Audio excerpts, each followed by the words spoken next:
தமிழக வெற்றிக் கழகத்தினுடைய தலைவர்,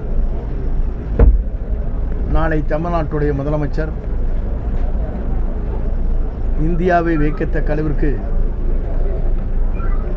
முதல் தேர்தல் களத்திலேயே வெற்றி வாகை சூடுவது என்பது இதுவரையிலும் இந்திய நாட்டில் நடைபெறாத ஒன்று. அதற்கு காரணம் அவருடைய தியாகம்,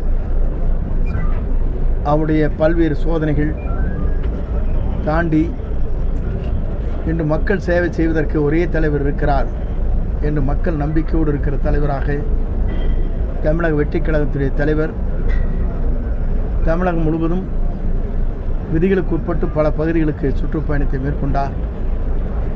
அதன் விளைவாக யார் வேட்பாளர் என்பதல்ல, அவர்தான் வேட்பாளர் என்ற முறையில் மக்கள் வாக்களித்து நாளை தமிழகத்தை நல்லாட்சி தர வேண்டும் என்று மக்கள் விரும்பினார்கள்.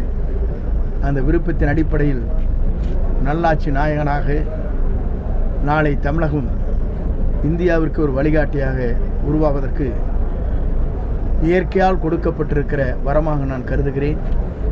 அப்படிப்பட்ட தலைவரோடு நாங்கள் எல்லோரும் இணைந்து பணியாற்றுவதில் இன்றல்ல நாளையல்ல எங்கள் உயிர்மூச்சுள்ள வரை அவரோடு இணைந்து அந்த பணிகள் நாங்கள் மேற்கொள்வோம் என்பதை மகிழ்ச்சியோடு நான் தெரிவித்துக் கொள்கிறேன். நன்றி, வணக்கம்.